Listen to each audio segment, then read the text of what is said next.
So the next level, what do you think is going to happen now? Is it just going to be Indeed forever? Who's going to eat their lunch? Is Google going to come back in and say, you know what? Oh, I figured it out this time.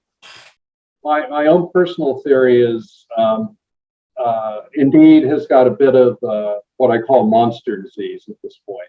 Let's look at our little crystal ball here. What do you think is going to be the next one to drink their milkshake?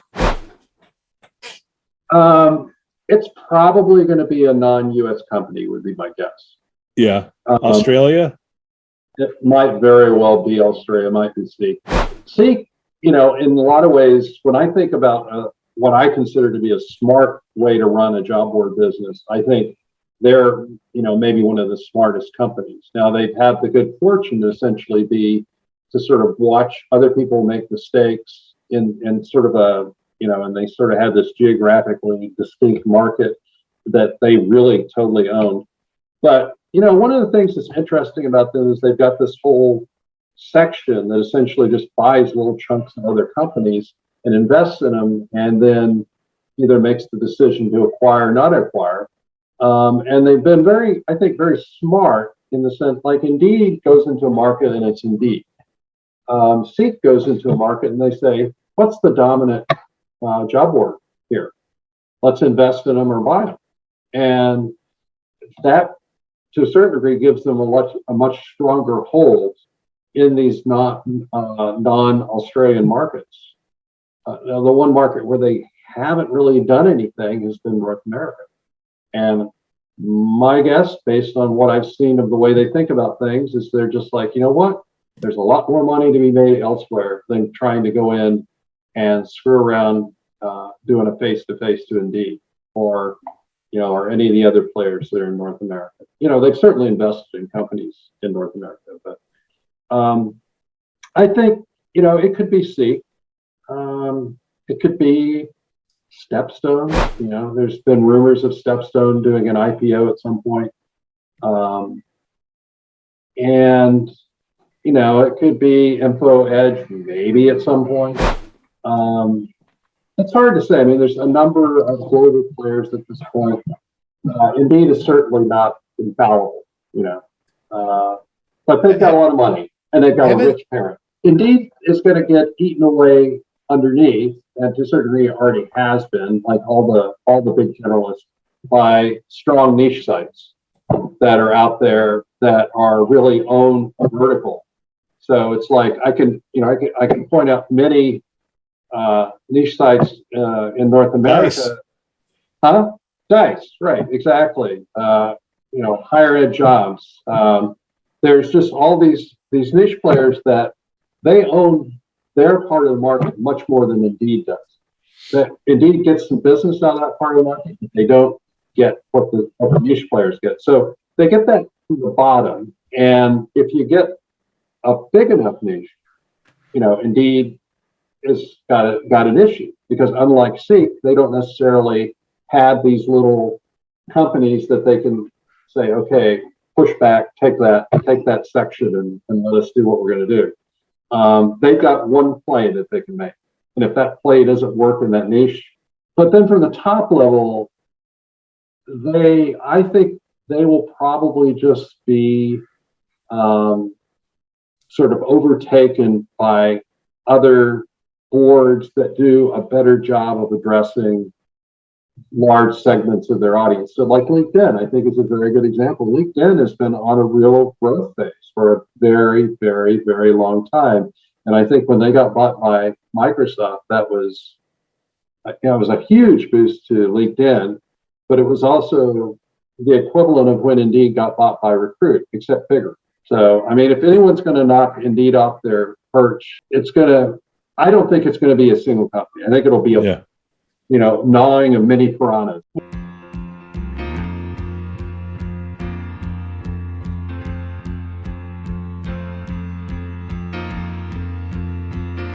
Doctor, my eyes have seen the years and the slow parade of fears without crying. Now I want to understand. I have done all that. Hi, this is Jeff Dickey-Chasins, and you're sadly listening to the SAASholes with Jamie and Pete. Welcome to SAASholes. With decades of making interesting decisions, Jamie and Pete are dedicated to helping aspiring sales leaders accelerate revenues with their no BS approach and tactics. Our show is supported by listeners and viewers just like you. We'd like to thank Demand Farm Winalytics, Trent S. and Aaron J. for their continued support. DemandFarm.com, unlock key account growth, smart software to bring account planning and relationship intelligence into your CRM, making key account management practice data-driven, predictable, and scalable. Go to DemandFarm.com, ask for Iron Man. Hey, check out Brent Keltner's Revenue Acceleration Playbook Masterclass at Winalytics.com. In 8 weeks, help your sales and go-to-market team start to build the mindset and skills needed to succeed in a new buyer environment. Sign your team up for the masterclass today at Winalytics.com. If you'd like to help us out to improve the quality of our content, go to patreon.com/SAASholes. It's time for shout-outs. Big congrats to give out. Sammy Design, new gig, major account executive at Zoom. Way to go, Sammy D. I'd like to congratulate Tyler Hurley, 4 years at Orion Talent. Deborah Lehman, 2 years at Focus Services. John Legatuda, 1 year at Paychex. George Puig, starting a new gig as Chief Commercial Officer at Continuum Global Solutions. Angela Sika, 18 years at Career Builder. What's going on, old school? Mike Latoria, 19 years at Village of Itasca. Sherry Leviton, starting a new gig as early stage investor at Vengresso. Nicole Lanahas, 1 year at Career Builder. Pat Fiedekane, 3 years at ADP. Julie Sandschafer Dillon, 1 year at Knox Financial. Time for some happy birthdays. Lindsay Stinson, Francisco Ashenicki, Sean White, Jackson Carroll, Kathy Pirogova, Mark Sizemore, Kim Hale, Brian Lazar, Daniel Biss, Brendan Tolson, Vanessa McConkey, and Ray Nutter.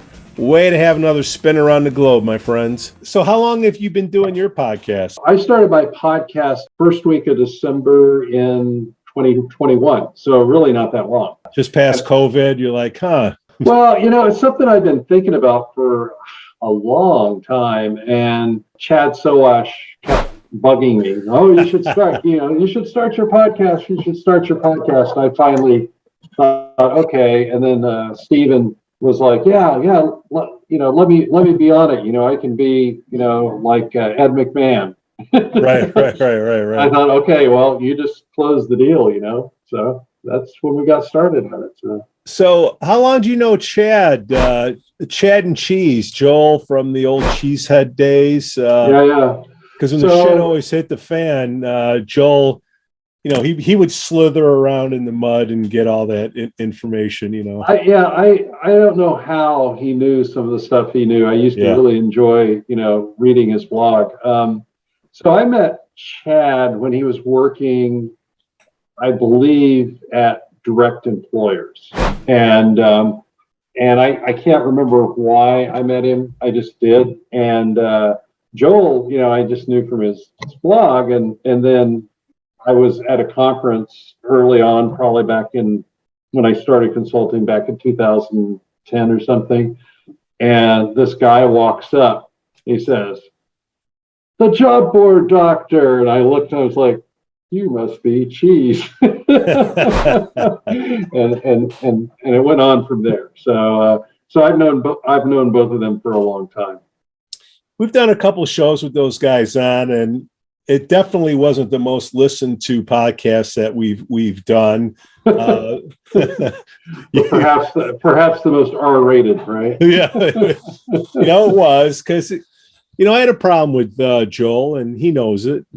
We went back and forth because we've had a couple layoffs. I think it was 2007 or something. He broke it on his site. I didn't even have a chance to tell my people, and I said, "You suck, man." And we've gotten over it since, Jeff. So we're okay. So if you just got going with your podcast a couple years ago, talk to me about your blog, that's been going on. God, forever. When did that start? Well, so, I mean, this actually gets into the history of how I got in the industry. So I actually started out in the industry in 97. So I was employee number 9 at Dice, and the very first marketing and sales director they ever had. They didn't really understand the concept of either one. They just had some salespeople, and they had this guy that was a intern that was running all their marketing, and they were spending a lot of money on marketing. Even at that point, they were generating $6-7 million a year. And I remember going in and talking to the owner, Lloyd Lynn, and I talked to him for about 20 minutes. He said, "Okay, you're hired." And I was like, "Have you talked to anyone else?" He said, "No." I said, "You should talk to someone else before you hire me." He's like, No, you're the guy. I want to hire you. I didn't know that, because I knew you were in Iowa. Dice is in Iowa. I never put the two together. Like, how did Dice even start if you're number 9? Well, so Dice started out actually in 1990 as a bulletin board. So Lloyd and his partner Diane were both IT contractors, and they came up with the bright idea of having a bulletin board with contracting jobs on it. And they had Dice actually stood for data interchange, communication, something else. I can't even remember it all. But, right. No one said that. They just said Dice. And they ran it as a bulletin board. And they were out in California, and Lloyd was originally from Iowa. And he got a hankering to move back to Iowa. And so they moved back to Iowa, kept running the bulletin board. And literally the year before I came, they had decided to move it to the web. And they moved the site to the web. It was immediately, it was already popular, became very popular on the web. And just to give you an idea of the growth curve, when I started there, like I said, I was making about $6-7 million a year. When I left 3.5 years later, it was making about $70 million a year. So, it was pretty insane. And they, during that time period, he sold the business to a company from New York called EarthWeb. It was one of the original companies that went public in the initial tech boom. Yeah. I don't know if you remember them or not. Oh, yeah, I do. The only thing they ever bought, and I was around for a lot of the purchases. The only thing they ever bought that made money was Dice. And so Dice basically bankrolled everything else that EarthWeb did, other than their IPO. Well, that sounds familiar. Yeah.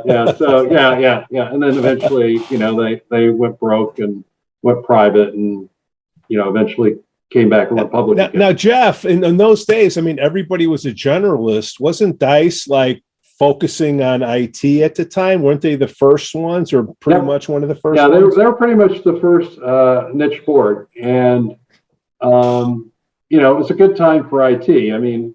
IT has been strong for many decades now, but that was one of the first real sort of growth periods for IT professionals, and they were at the right place at the right time. And interestingly enough, to this day, that they're still probably the dominant niche board for IT people. Go to, yeah. Yeah, and which is kind of amazing when you think about how long they've maintained that position despite the dumb things that they've done over the years. So that's how I got into the industry, and I worked for some other job boards as well. But 2009, I got laid off, and I was just frustrated about working for other people. And I have a very long background before job boards in publishing. I ran a publishing company and worked for a software company, et cetera. So I had this big skill set, and I started looking around. I was like, no one is helping job boards from a business perspective. No one is out there doing that. And so I started polling all these people that I know in the industry. They're like, that's a great idea. And I'm like, well, then why is no one else doing it? And they're like, I don't know, but you should do it. It's like, oh, God, I don't know. But my wife, bless her heart, said, yeah, I trust you. And I hung up my shingle, and I've been incredibly busy ever since. I've worked with probably close to 700 job boards around the world, there's so many of them, and they all have problems. Yeah. So 97. Let's go back in time. Let me get the flux capacitor going here. I think.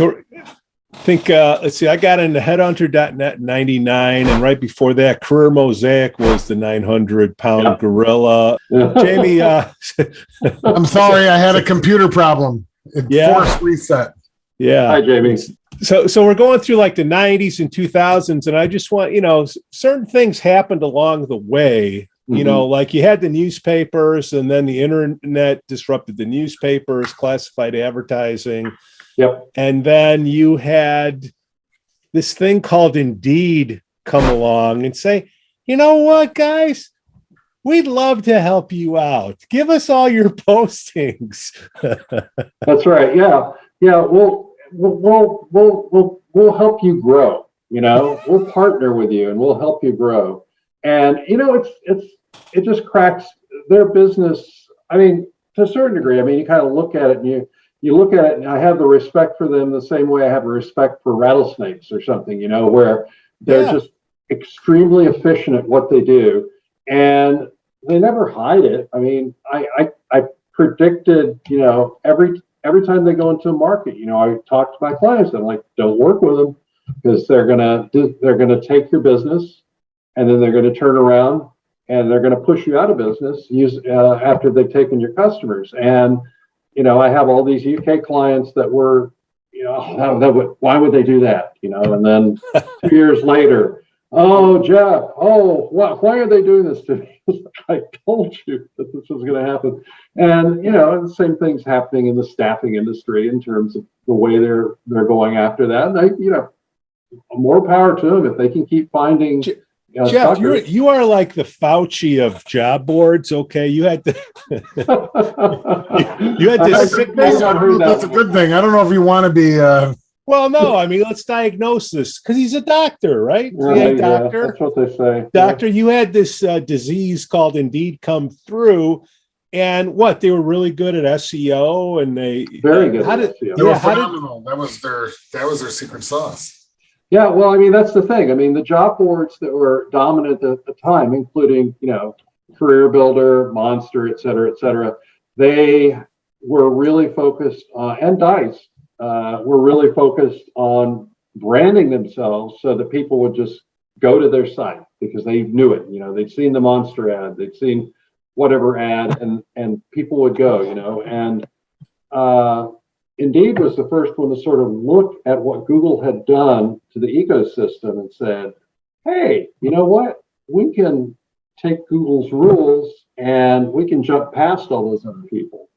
And, and one day you wake up and if you type in tech jobs, Dice is on page 2 because everything on page 1 is Indeed.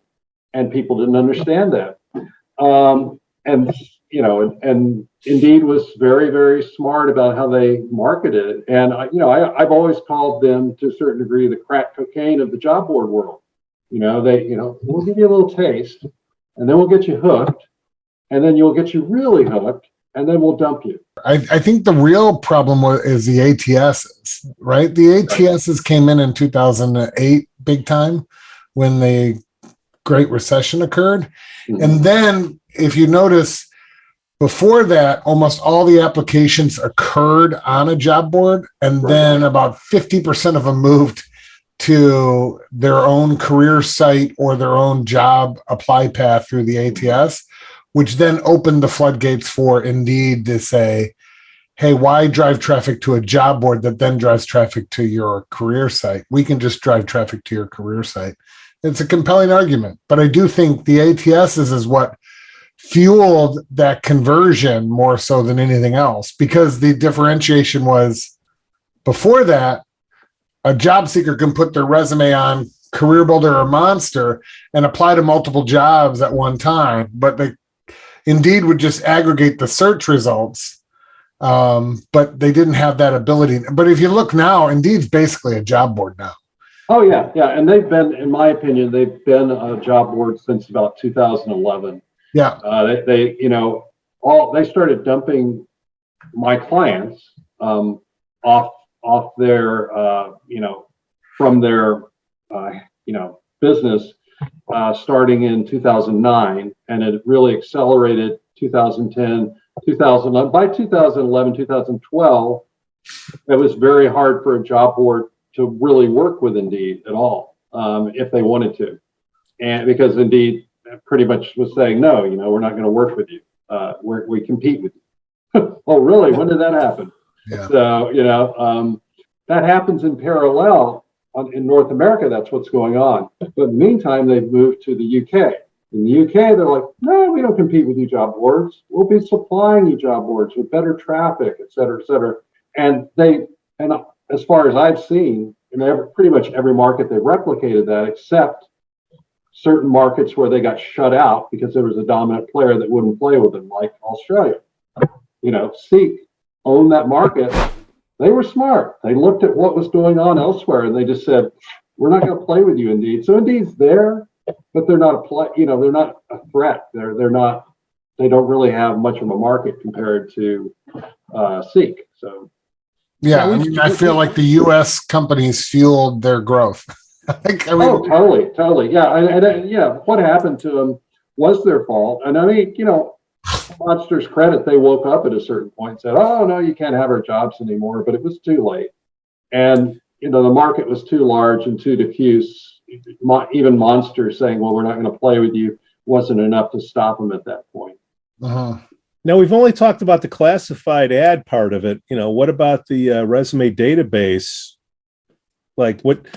Because the recruiters started this thing, right? So you had to have a place to go to look up things. So you had the advertising part, and then you had the database part, which is bordering on software, right? Because this is revenue operations. You have to fill your coffers with good staff. So when did the recruiters, the Shakers of the world, how did they play a role in all this? See, I brought up Shaker, a good Chicago company, Carney, great guys. Joe's a great guy, loves me. Mm-hmm. When did the databases start evolving and changing? When did Indeed get involved in that? When they had the data? Well, so we're sort of leaving out the other big disruptor of the mid 2000s, which is LinkedIn, right? So LinkedIn comes on, and they sort of essentially pioneer the idea of a public resume database, as opposed to what the job boards have been doing, which is each of us have our own little resume database, and depending on what job board you're working with, it's better than XYZ or not. LinkedIn starts this thing with this public database, and the recruiters, for various reasons, from my perspective, really went nuts over it relatively quickly. And we're totally happy to put down $5,000, $10,000 for a seat to go after the LinkedIn database.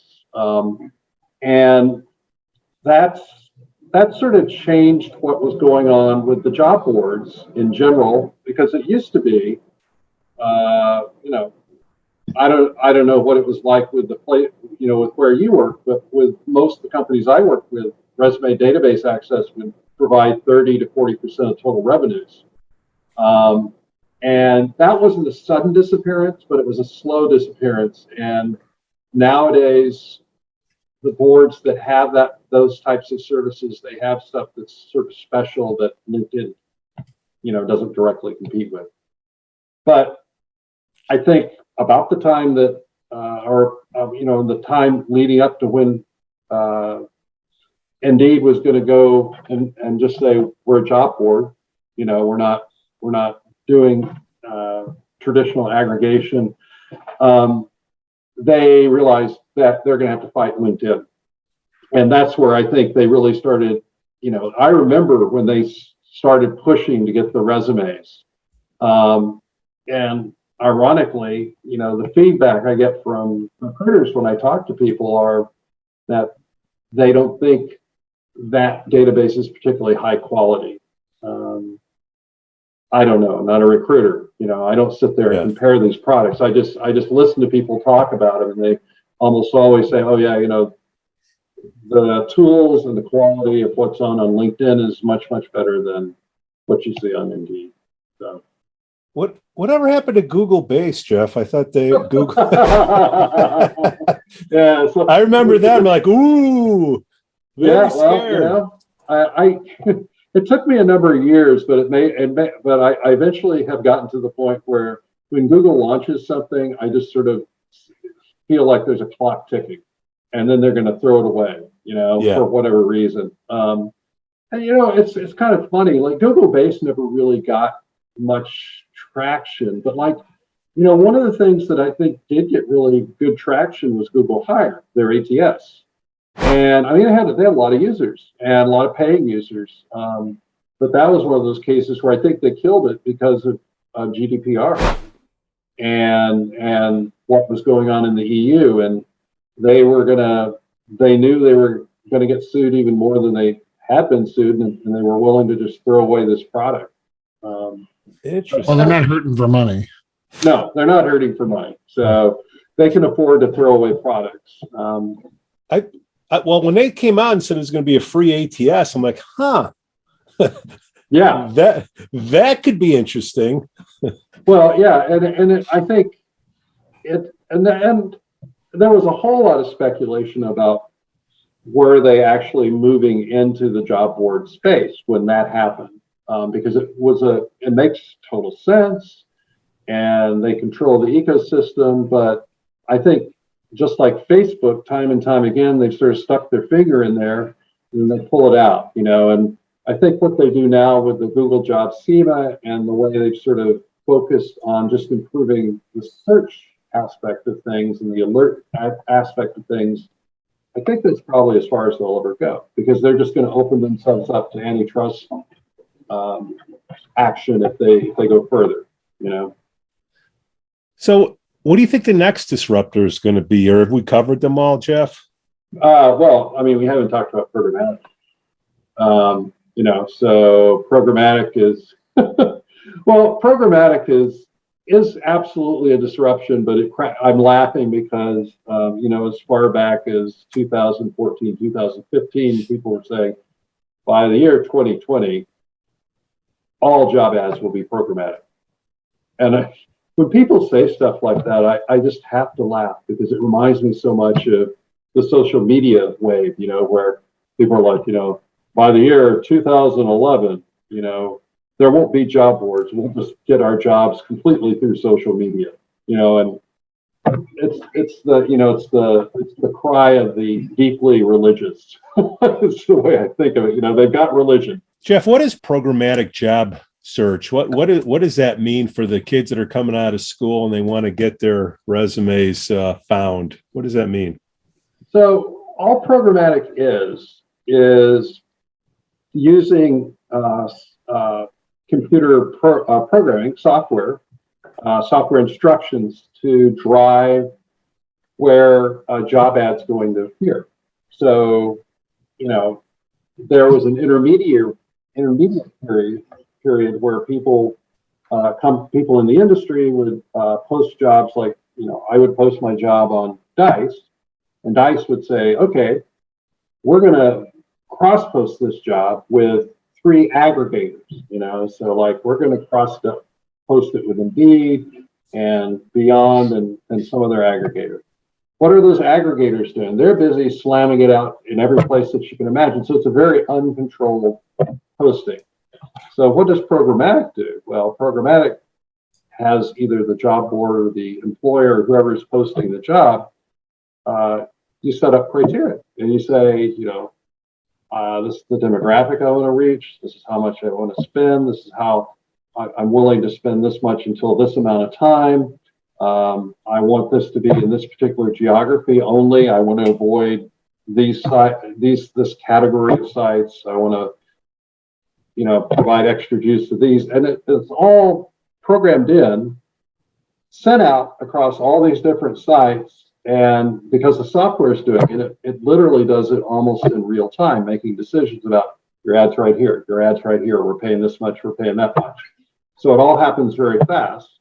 But when you peel it back to the original level, you're essentially doing something very similar to what people used to do in real time. But the people that are enthusiasts about programmatic would say this is much, much more efficient. And I say that as a caveat because programmatic, as far as I can tell, based on the data I've seen, is it's very good for companies that are doing high volume hiring. You know, a Target. We're opening 6 stores in the next 3 months. We need 4,000 associates to work the registers. Here's a big chunk of money. Get it for us. And, you know, programmatic can be really good for that sort of thing. But, you know, so then, you know, let's say SAASholes says, you know, Pete says at SAASholes, you know, we need to have another personality on our show. We need to hire them right away. You're not going to use programmatic. You know? You're going to go to the place where they have podcast personalities with outrageous, you know, things that they say. Maybe Cheeseman's running a site like that now. I don't know. And yeah, the rat bastard. Right, exactly. And then you run an ad on that place, and it's probably going to be very efficient for you to find something. But it's almost, where do you want to invest time per hire when you're looking for a onesie twosie? You're going to invest the time. When you're looking for 6,000, you can't invest that time. So you need something like programmatic to get that done, because you just don't have the ability, nor does it make sense for you to be going to all these sites looking for, you know, 5,000 people. That's just not going to happen. Right. That's why, like LinkedIn, to me, LinkedIn's great for high-end hiring.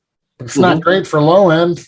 Like, it's not efficient, in my opinion. I think, and it's not good for things like tech people, to be quite honest. I mean, if you're hiring tech people, LinkedIn is not a place that they congregate. But most people do, because that's what they use. LinkedIn really is. If you think about it, LinkedIn is really a recruiting and open recruiting and sales networking area. So people use it. Let's call it for what it's really worth. It's called an echo chamber. People love to hear themselves speak and put memes in there. Oh yeah. It's amazing to me how LinkedIn has changed over the time that I've been using it, because, you know, I don't know, I've been using it since the late 2000s, and, you know, certainly over the last 5 years, it's felt more and more like Facebook. Yeah. You know, it's that, you know, the crying CEO that fired someone, you know, and if I had $1 for every post that starts out saying, you know, 3 years ago, I was standing on the street, you know, with my thumb in my hand, you know, and now I own a multi-million-dollar company, and, you know, read on. It's just like, Jeff, I'm promoting my band on LinkedIn. Yeah. First of all, your band's called the SAASholes. Why am I not part of it? Because you suck. So the next level, what do you think is going to happen now? Is it just going to be Indeed forever? Who's going to eat their lunch? Is Google going to come back in and say, you know what? Oh, I figured it out this time. Well, so I think, you know, my own personal theory is Indeed has got a bit of what I call monster disease at this point. So, you know, they sort of skated along through the 2000s without really having any brand at all. And then they discovered when they started, this is my opinion anyway, they discovered when they started selling to employers that not having a brand is not a good thing. Because they not only had to explain, oh, we're using this model called pay-per-click that's totally different from everyone else, but we're Indeed. And everyone's like, Indeed what? What are you talking about? Who are you? You know, I don't know who you are. So, you know, we saw a lot of the start of the advertising and the start of sort of the big pushes. You know, I went to see a movie last weekend, and what pops up first? Rising Diverse Voices, sponsored by Indeed, you know, and it's all these independent, diverse filmmakers that are doing their films subsidized by Indeed. And I'm just like, this is not necessary. I mean, this is sort of like the, you know, the Coca-Cola type branding level that these guys have gone to, but you kind of have to say, is that really going to be the thing that keeps them on top? And I personally don't think so. Have you seen anything different than the Japanese came in and took them over? Recruit is the name of it. Recruit, yeah. Oh. Yeah. They're Yeah, Japanese though, right? Yeah. I'll edit It's that out out. of Japan. Okay. They're I forget what they are, like the 32nd largest. No, it's not. They're higher than that, like the 5th largest staffing firm in the world. Anyway, yes, I did. So Indeed was cranking along, but when Recruit bought them, their expansion into international markets went up considerably, and everything went faster. I would say the growth went faster, and I started getting feedback from employers that were working with them at that point that Indeed's always had sort of in my opinion, a boiler room approach to sales, but that kind of went over the top when they went into this growth thing. Where it's like literally, like every time I talked to my Indeed rep, it's someone else, and I never, which was the criticism that always used to be made of Monster at the height of their, corpulence when they were the best in the house. We create a market and we sell access to that market, right? So we have a market of job seekers. We sell it to people that want to get to them. Finding somebody that's willing to work. Right. Anybody even want to work anymore? If there's a way that these people can be connected, they share the information. It's almost like Waze. I love Waze. I don't use a radar detector anymore. I use Waze, and I feel compelled to put the information in there that I saw a cop because I want somebody else to do the same thing for me. You know what I mean? And I see something building up like that where the information is shared. Carney, you're still in the working world. Do you have a thought on that? Would we think that would be a disruptor?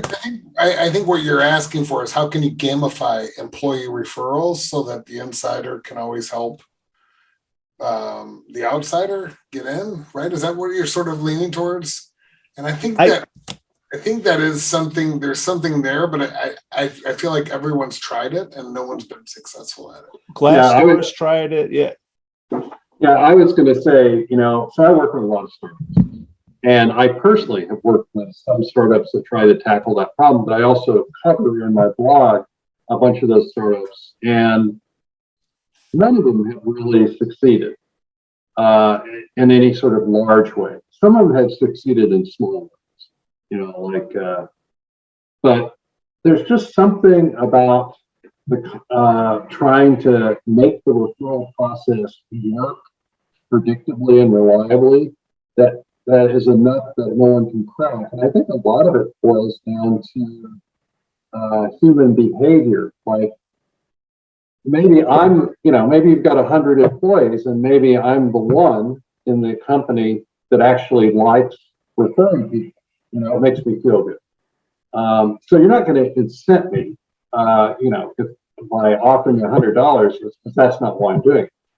And then the other 99 people, if you do try to incent them with something, which is typically the way a lot of these things are done, it still doesn't work because it's to a certain degree, it's very random. It's like, do I know someone who has a certain skill set who might fit a job that we might have open at a given time? And it's just a numbers game. And so if you're a huge company, and maybe it can work in some minor way, but referrals are just tough because it's very frustrating for employers because there's such a good way to hire people.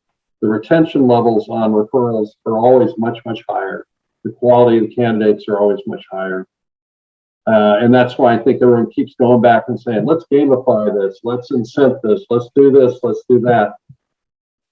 And it never seems to work well. There's a company out there called the Hunt Club in Chicago, and their technology gamifies LinkedIn. So basically, you can add your LinkedIn network, and then if they find that candidate, they'll ask you, "Do you refer this person? Do you want to, and this is what we'll pay you for if they get an interview, and this is what we'll pay you for if you get placed." Right? Mm-hmm. So they sort of got the technology there. The only part that I find struggling is they're using that to basically become a executive recruiting firm. Right. as opposed to I feel like they should take that technology and sell it to every internal company and say, hey, here's the technology so you can do this for your own employees, and say, hey, employees, add your LinkedIn profile. And if a recruiter finds someone in your network that we want to hire, you got to add, do you want to refer them? Like, are they a good candidate? Do you know that candidate? You can automate that. And then it actually becomes, it sort of attacks that problem, because it takes away the effort, as opposed to, it's more validation. I do know that person. I do recommend that person. And yes, I do agree, I'm going to get paid for that. Right. It takes a lot of that haziness out of it. Personally, I think that's something, there's something there. I think it's just companies are using it for their own good rather than selling the software. I'd personally be selling that software right and left to companies. Well, I do think so. When I think about who's in my LinkedIn network, I'd say at least half of them I've never met, right? They're people that are in the industry. They connect to me because I'm in the industry. But, I don't know who this person is. I couldn't really refer them. I could just say, I kind of did this the other day. Snag-a-Job had a huge layoff apparently. And so I put out a post. Someone had told me about it. So I put out a post saying, hey, job board folks, if you want to hire someone right now, it's a good time to hire people. A lot of good people are being laid off from Snag-a-Job. So I don't know most of the contacts I have at Snag-a-Job personally. I don't have a way to personally refer them. And so that's what I was reduced to, is doing that kind of promo. And I think my thing is, like, you could use another way to validate, do you know this person or not? Yeah. As a means to make sure, because I've got 2,500, 3,000 LinkedIn people that I've connected through some capacity, but I would say half of them I don't even remember how I met them. Mm-hmm. I mean, you guys have been around a while, and I've been around a while. Are people bouncing around a lot more than we've seen, or has it always been like this? Because I'm getting back to all data sucks. So you LinkedIn, people buy it because people want to update their LinkedIn profile when they make a move. And that's, is that the best data that's out there? Are people bouncing around more than we've seen? And if not, is LinkedIn the best place to go to find out where somebody has moved to? People are definitely bouncing around more. I mean, that's absolutely something that I've seen just in my own personal relationships with people, but as well as the data. Since the pandemic hit, there's been a lot more mobility, probably the biggest disruption I've seen in terms of people moving around since the recession 2008, 2009. Except I think this is bigger because you combine that with now people have had whole swaths of jobs open up that they would have never been able to consider before because they can work remotely. So, people that would not have necessarily been on the job market look and say, well, what the heck, this company that I've always really, really liked is offering a remote job in sales. So why wouldn't I do that? But also I do think there is a age bracket. Because of my daughter, I'm connected with a lot of millennials, right? And I also live in a college town. And my God, those millennials move on from job to job in a way that I would have never considered when I was in my late 20s, early 30s.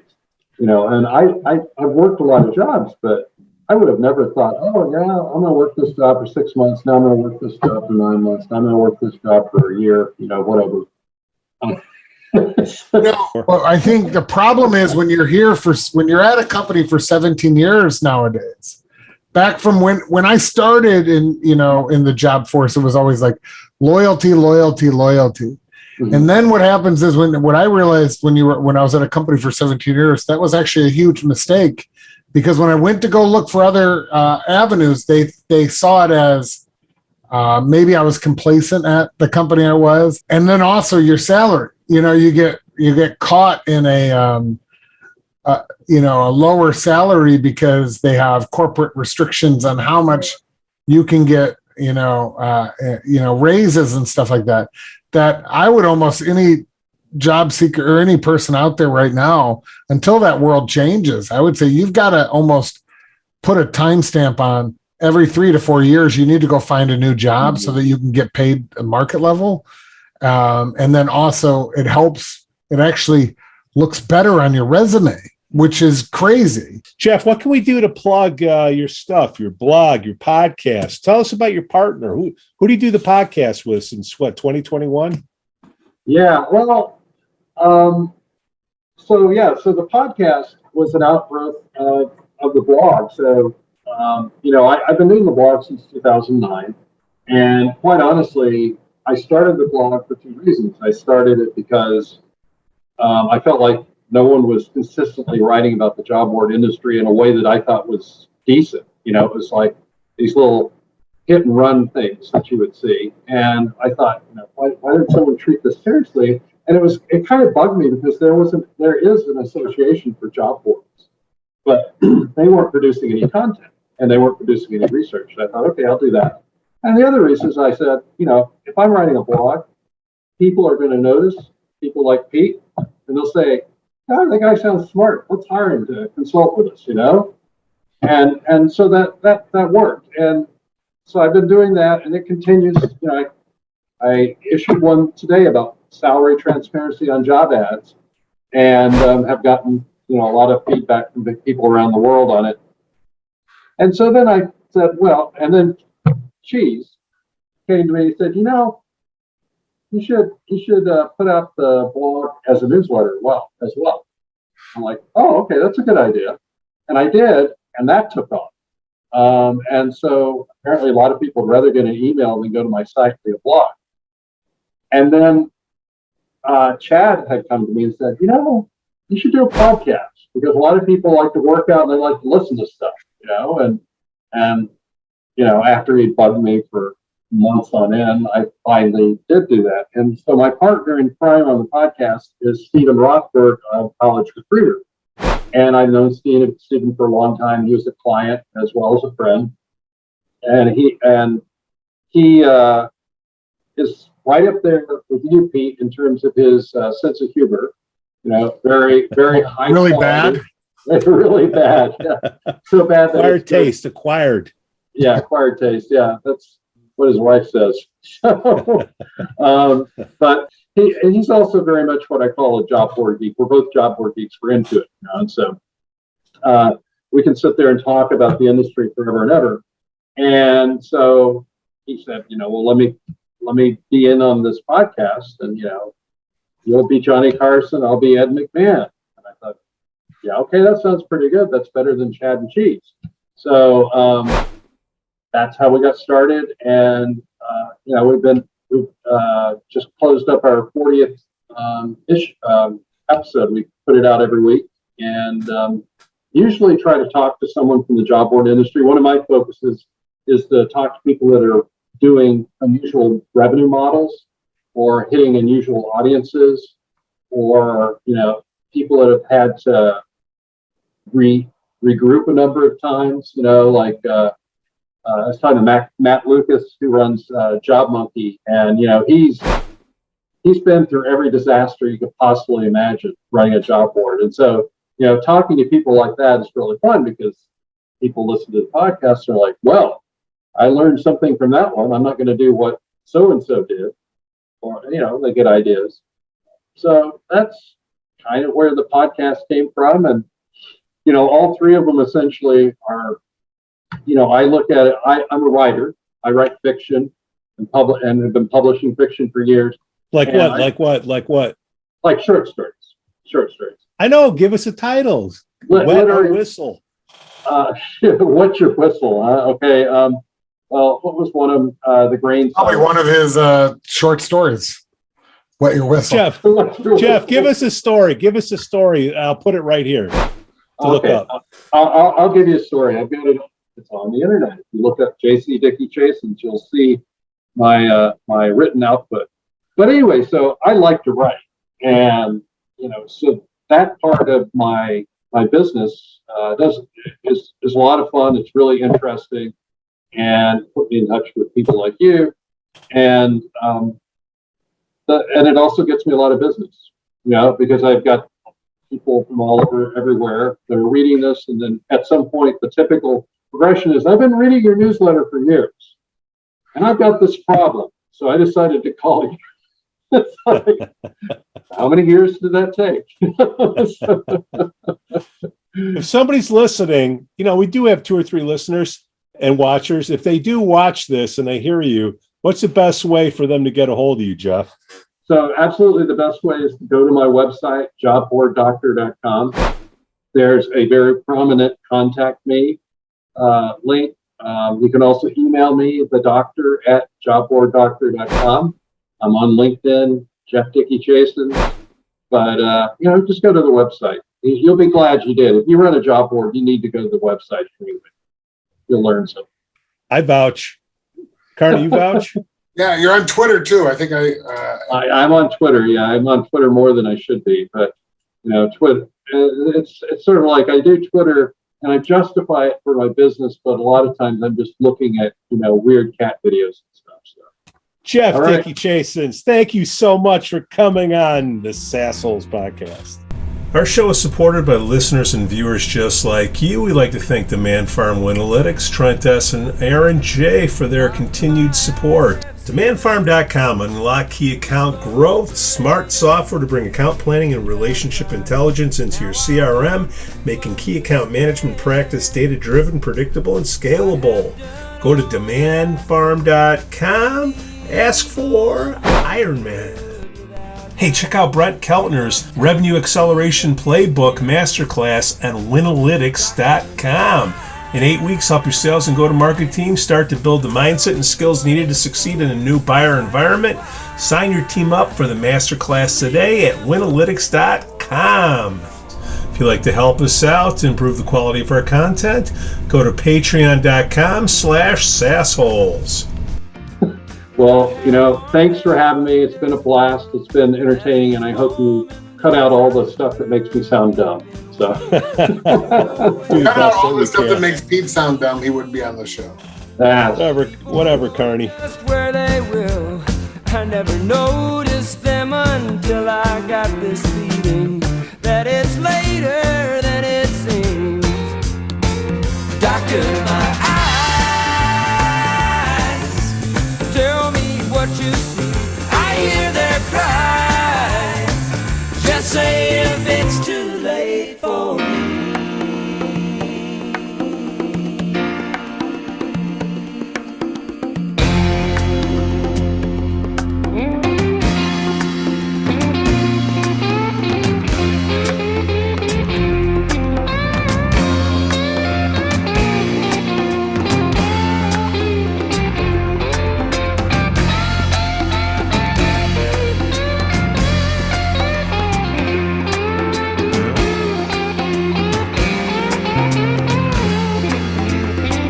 Doctor, my eyes, I cannot see the sky. Is this the price for having learned how not to cry?